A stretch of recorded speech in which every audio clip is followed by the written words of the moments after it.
Olá, agora nós vamos então para os transtornos funcionais da evacuação.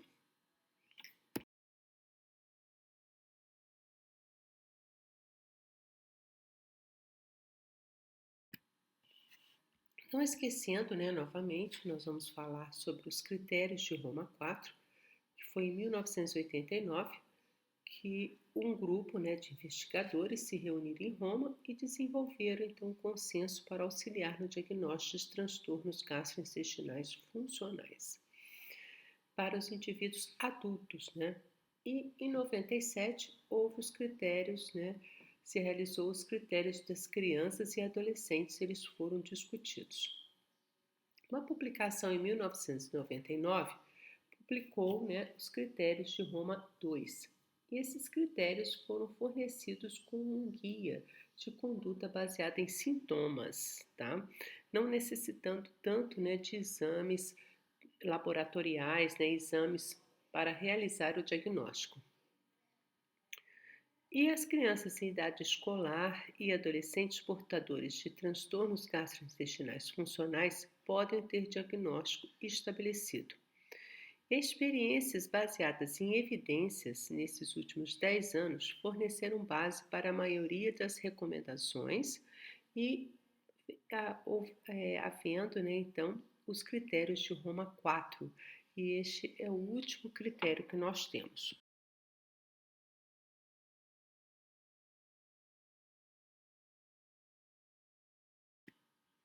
Então, os objetivos do critério do Roma IV é desenvolver um sistema de classificação baseado em sintomas, estabelecer critérios diagnósticos para a pesquisa e assistência, fazer uma revisão sistemática rigorosa da literatura com respeito a essas condições, validar ou modificar esses critérios de acordo com os processos baseados em evidência.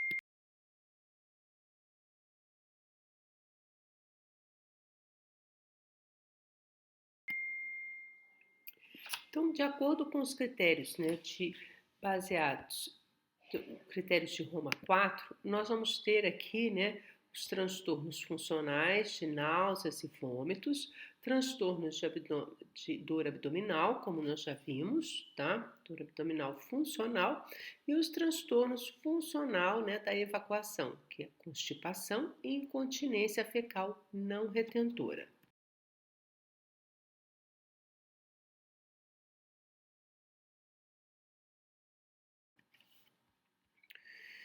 Então, nós vamos lá, Vamos começar, pela primeira, transtornos funcionais da evacuação, que seria a constipação funcional. Ele, um critério sistemático, comprovou que a prevalência média, e mediana da constipação da funcional na criança é de 14 a 12%. O pico de incidência da constipação ocorre por ocasião do treinamento esfincteriano. Não há diferença entre os sexos e nós teremos, que se você for comparar, há uma taxa mais elevada que os meninos, eles apresentam uma taxa mais elevada do que as meninas. Isso realmente nós podemos observar, na, na nossa prática, tá? Isso pode ser observado.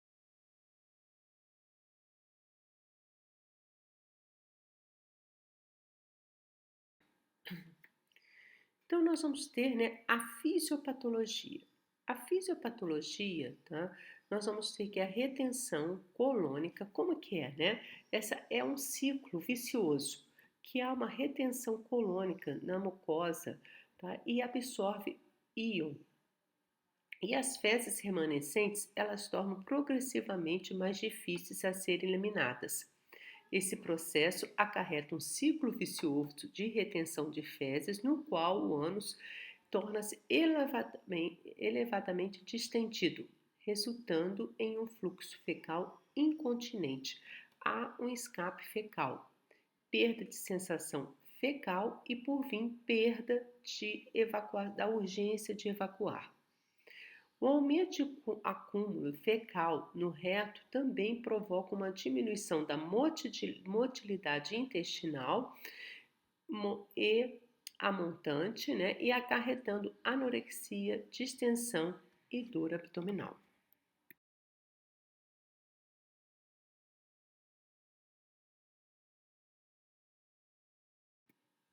Então, olha, como eu falei, né, isso aqui, né, se torna a fisiopatologia da constipação intestinal, ele se torna cíclico, tá? Então, ó, haverá uma retenção das fezes, né, na mucosa retal, com acúmulo, né, fecal. A mucosa colônica, ela absorve a água, há uma dificuldade de eliminar as fezes, havendo retenção das fezes e um reto distendido, ocorrendo até o escape fecal, né? Desculpa.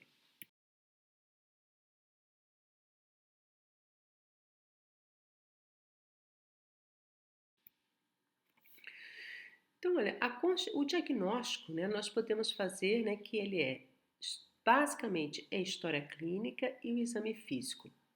Os sinais de alarme que nós podemos devem ser feitos, né, para identificar uma doença de base responsável pela constipação. Isso nós vamos ver, né, daqui a pouco na tabela 3. Caso apenas um critério de Roma estiver presente e o diagnóstico de constipação funcional mostrar-se incerto, um exame de toque retal é recomendado para confirmar o diagnóstico e excluir alguma outra condição médica, tá? Nós temos, né, e o raio-x abdominal? Deve-se pedir? Pois é, não há uma razão especial para a realização rotineira de raio-x para o seu diagnóstico de constipação funcional. E o teste de alergia, né, também deve ser feito rotineiramente? Também não se deve, né, é recomendado naquelas crianças que não apresentam sintomas de alarme.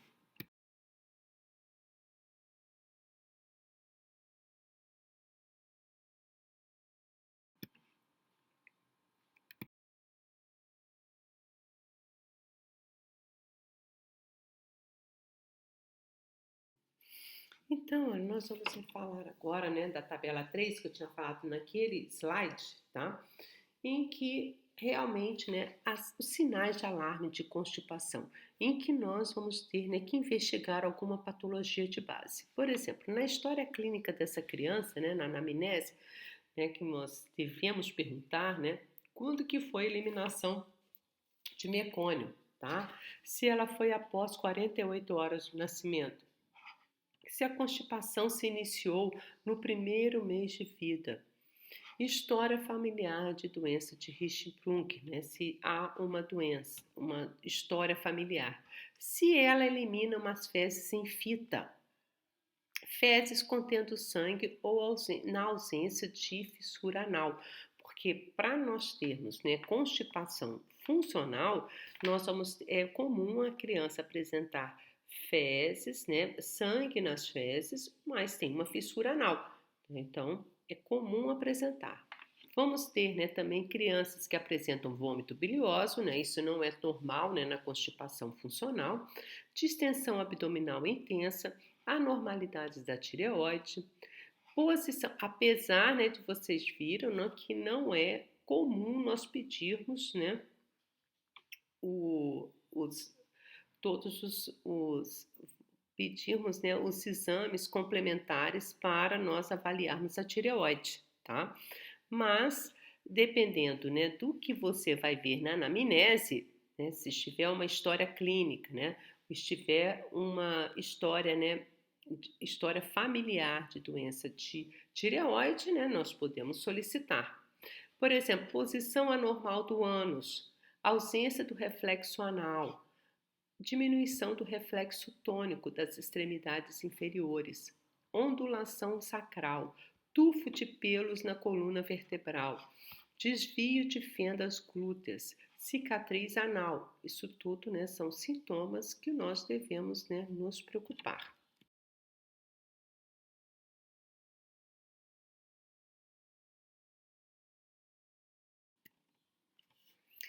Então, olha, numa revisão sistemática, né, o tratamento, né, da constipação funcional e uma revisão sistemática num centro terciário de atenção em crianças acompanhadas por de 6 a 12 meses, 50% elas se curaram ou foram, né, desmamadas, se conseguiram ser desmamadas do uso laxativo, quer dizer, somente 50%. E os outros 50%, né, necessitaram de continuar com o uso de laxativos. Então é muito importante, né, é imperioso a educação, tá?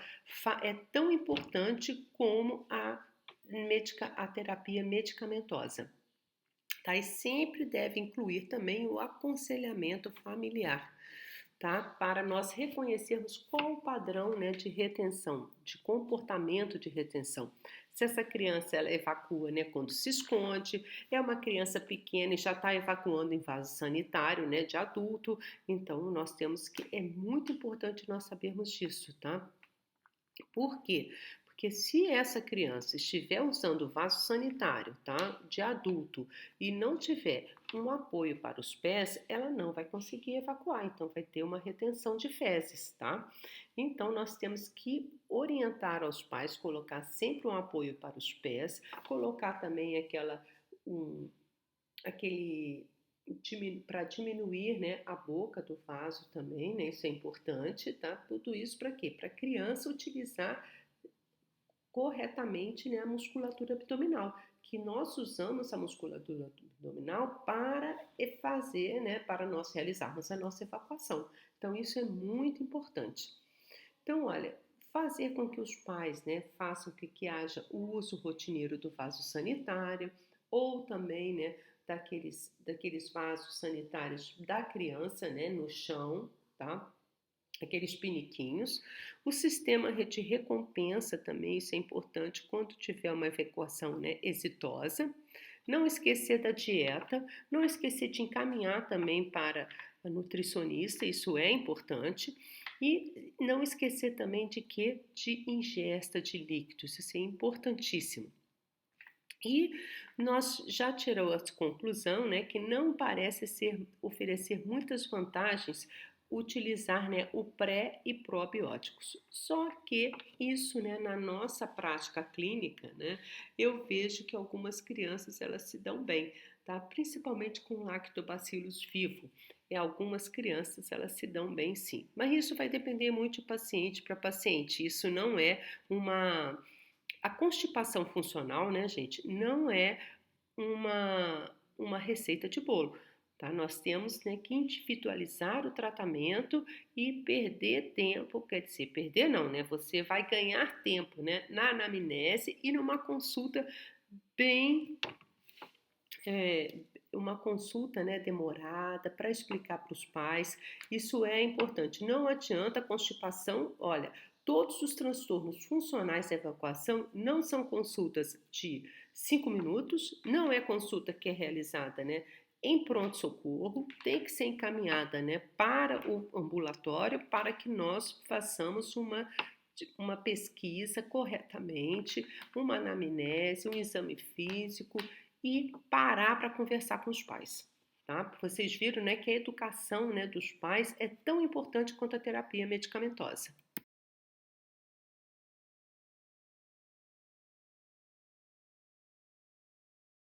Tá? E a outra, né, a abordagem, né, farmacológica, tá? Que também, né, nós temos, né, se usa, tá? Primeiro, né, para desimpactação retal, tá? Nós podemos, para desimpactação retal, você pode fazer, né, o uso, né, pode ser realizado, né, o enema, tá? Baritado, isso no pronto-socorro, tá? Ou, né, por via oral, você também pode realizar uma desimpactação, né? Com polietileno glicol de 3.000 a 350.000 ou de 4.000. Nós podemos utilizar também a lactulose e o óleo mineral. O óleo mineral, né, para lactentes, né, nós não devemos ser utilizado porque é por causa da pneumonia aspirativa, né? Então, evitar, né? Hoje em dia não se usa mais, tá? E também, né, e aí essa desimpactação, né, você realiza realmente aonde? No pronto-socorro, tá? Agora, né, a terapia de manutenção para evitar, né, reacúmulo de fezes, aí sim, né, utiliza-se, né, o polietileno glicol, 4.000 sem eletrólitos, de 0,4 a 0,8 miligramas por quilo dia, eu esqueci da vírgula aqui, é a primeira linha terapêutica, mas também a lactulose, né, possui as suas eficácias, tá?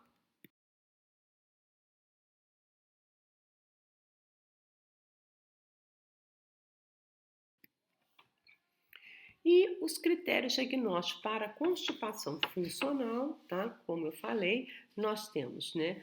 Deve incluir dois ou mais dos seguintes sintomas e ocorrer, né, pelo menos uma vez por semana no período mínimo de um mês, tá? E com critérios insuficientes para o diagnóstico da síndrome do intestino irritável.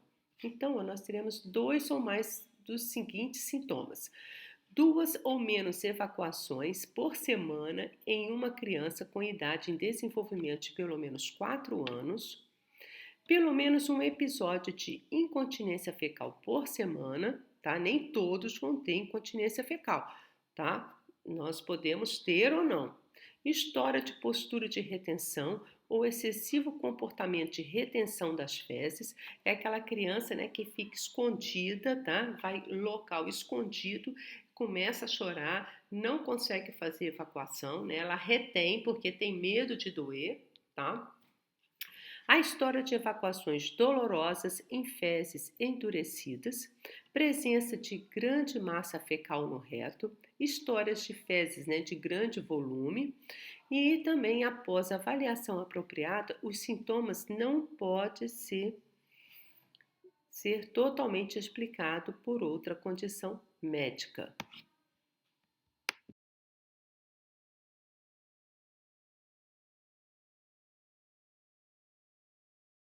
E agora, né, vamos passar para a incontinência fecal não retentora, que é outro transtorno funcional da evacuação. Nós vamos observar, né, que a diferença é que a incontinência fecal não retentora apresentam a frequência de evacuação e os parâmetros da motilidade colônica e anorretal normais. Então, é isso que diferencia, né, da constipação funcional, tá? E os tempos de trânsito colônico total e segmentar mostram significativamente prolongados nas crianças portadoras, né, de constipação funcional, em comparação com aquelas, né, de portadoras de incontinência fecal não retentora, tá? Quer dizer, aquelas crianças, né, com constipação funcional, eles apresentam, né, os tempos, né, colônicos, eles se apresentam muito mais prolongados, tá? Do que a incontinência fecal não retentora. Quer dizer, então, a frequência das evacuações das crianças estarão, né, normais, tá? E a motilidade colônica também estará normal, tá? Enquanto que na constipação funcional, né, nós teremos que essas crianças, elas apresentam, né, o tempo de trânsito colônico diminuído.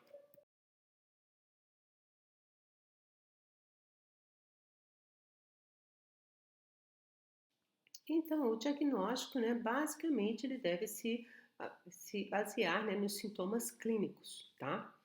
Então, olha, a frequência, né, de defecação, ela é normal, tá? Nós vamos apresentar, né, uma ausência de massa palpável no abdômen do reto. Em combinação com o intestino, o trânsito intestinal ele vai ser normal também, isso é importante.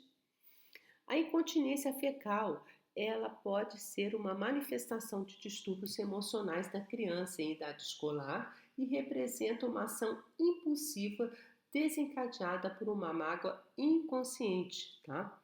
Sempre nós devemos, né, verificar se há um abuso sexual na infância, tá? Sempre interrogar. Nós devemos sempre, né, abordar de uma forma bem singela, né, para os cuidadores, para os responsáveis, né, porque é uma coisa difícil, tá? Mas temos, né, que ver que está desencadeada sempre por uma mágoa inconsciente, tá? Distúrbios emocionais, tá?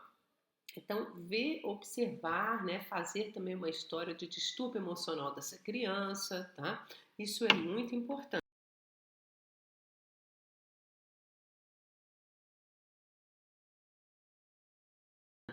tá? Então, olha, o diagnóstico, a evacuação completa, tá?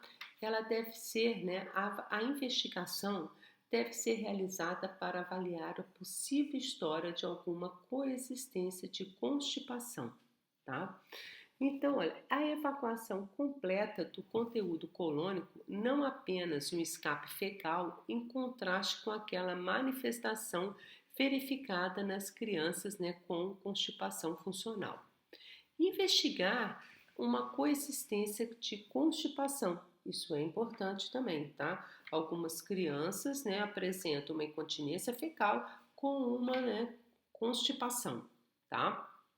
Avaliar o padrão das fezes, o tamanho, a consistência, se há uma retenção, a idade de início, o tipo e a quantidade de material evacuado, qual é a história dietética dessa criança, se usa medicações, né, ou se utilizou muita medicação, se existe algum sintoma coexistente, né, urinário, tá, pode ter uma infecção urinal e apresentar uma incontinência, né, fecal também. Tá? E assim como, né, a constipação intestinal também leva, né, a ter infecção urinária, né, de repetição. Alguma comorbidade psicossocial e fatores estressantes familiares e pessoal. No exame físico, né, nós vamos ter, né, como que está tendo, né, o parâmetro de crescimento dessa criança, está normal? É importante realizar um exame abdominal, o exame retal e o profundo exame neurológico, né, para nós termos, né, nós podermos, né, fazer diagnóstico diferencial.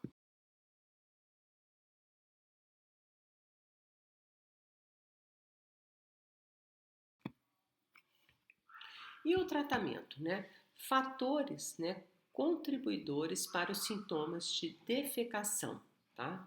Por exemplo, né, os pais devem compreender que os distúrbios psicológicos, dificuldade de aprendizado, problemas comportamentais usualmente representam fatores significativos contribuidores para os sintomas de defecação, associado a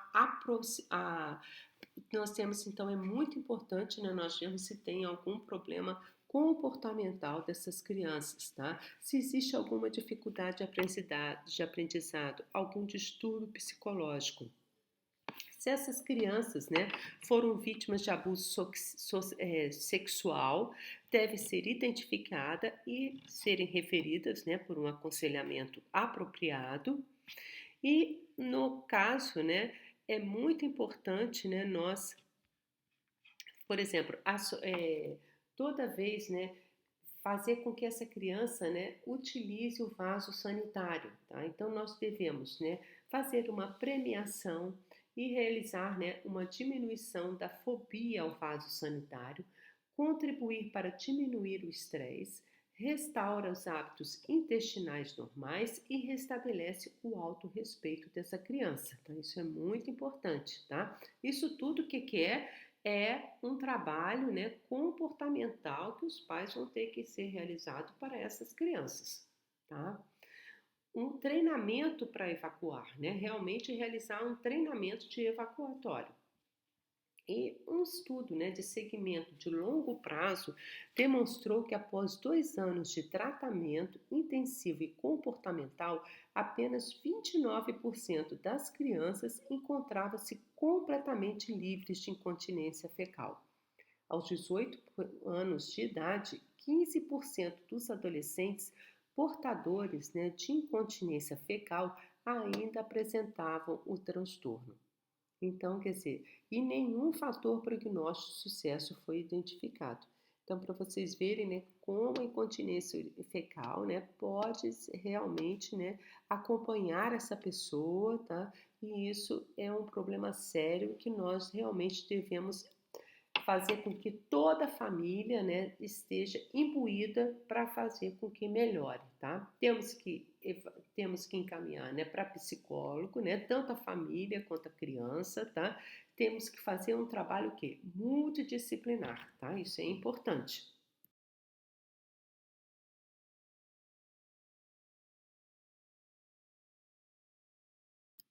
Então, olha, os critérios diagnósticos, né, da incontinência fecal não retentora os seguintes sintomas, com a duração de um mês em uma criança com idade de desenvolvimento de 4 anos ou mais, tá? Até 4 anos a gente considera que está tudo bem, tá? Mas após 4 anos, tá? Ou mais, evacuações irregulares inapropriados dentro do contexto, né, sociocultural, ausência de evidência de retenção fecal, e após uma avaliação médica apropriada, a incontinência fecal não retentora não pode ser explicada por outra condição médica.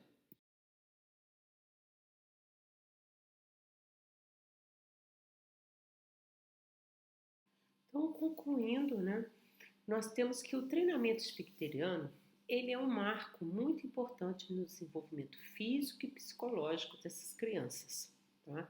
Nós temos que o treinamento, geralmente esfincteriano, a média de se iniciar é de 36 a 39 meses, tá? Antes se dava, né, acima de 24 meses, mas hoje em dia já se sabe, né, que que antes de 36 meses essas crianças, né, eles não têm os sinais de prontidão.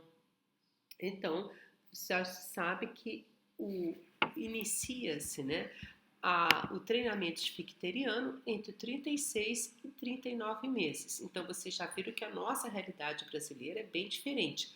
A média de iniciar o treinamento esficteriano no Brasil é de 22 meses. E isso, né, é alguma cultura, né? Porque na realidade o que nós vemos, né, a criança começou a andar, a mãe, né, já quer desfraldar essa criança, tá? E nós vamos ter, né, que o controle fecal ele precede ao controle urinário. Não devemos forçar, né, de jeito nenhum as crianças, né, a iniciar o processo de treinamento esficteriano, e nós só devemos iniciar esse treinamento esficteriano após iniciar algum sinal de prontidão. E quais são esses sinais de prontidão, né, que a criança, né, já fica, tá? São aquelas crianças, né, que têm a capacidade, né, de imitar os pais, tá? É aquela criança, né, que não quer ficar de fralda mais, só quer ficar de calcinha ou de cuequinha, tá?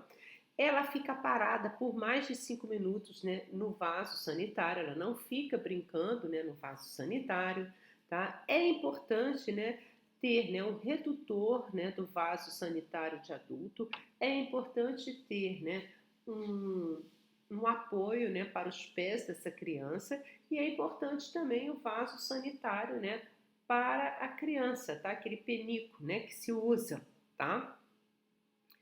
É sempre importante, né, capaz, né, de dizer não com sinais de independência, né, essas crianças, tá? É importante, né? É um sinal, né, de prontidão, tá? Outro sinal de prontidão importante, tá? São usar palavras, né, e expressões faciais. É aquela criança que usa, né, expressões faciais ou movimentos que indicam que tem necessidade de urinar, né, ou de evacuar, tá? Por exemplo, é aquela criança que fica seco, né, por mais de 2 horas ou mais durante o dia, tá? É aquela criança que fala, né, eu estou fazendo xixi ou quero fazer cocô. Isso tudo, né, são sinais de prontidão que a criança já está pronta para realizar o treinamento esficteriano, tá? Dizer aos pais que acabou de urinar ou evacuar em pequena quantidade na fralda e se incomodar se a fralda ficou molhada, tá? Ele tenta tirar essa fralda, né, sozinho, né, de qualquer maneira, tá? Conseguir ficar parada, né, no pinico ou vaso sanitário por 3 a 5 minutos, ser capaz, né, de apontar o que deseja, tá? E é importante também, né, não apresentar nenhum atraso no marco, né, do desenvolvimento neuropsicomotor, segundo, né, as escalas validadas internacionalmente, tá? Então, esses são, né, os sinais de prontidão. antes dessas crianças, né? Se não tiverem esses sinais de prontidão, não adianta você querer fazer o treinamento esficteriano que vai ter problema. Então, quer dizer, posteriormente, essa criança, né, vai ter problema, né, de evacuar, né, transtornos gastrointestinais, né, evacuatórios importantes, né? E também pode levar a uma infecção, né? Ou também a uma infecção urinária, tá? Tendo, né, essas. Se você começar a fazer esse treinamento esficteriano, né? Muito cedo, tá? Então, isso que é importante, né? Sempre falar com os pais sobre o treinamento esficteriano. Falar com que eles, né, com 2 anos de idade, não há necessidade de desfraldar essa criança. Isso é importante. Eu sei que a fralda é muito cara, né, para o brasileiro. Ele quer, né, desfraldar muito rapidamente, mas não há necessidade, tá bom? Então, tranquilizar esses pais, tá? Sobre o treinamento, conversar com eles sobre o treinamento esficteriano, tá bom?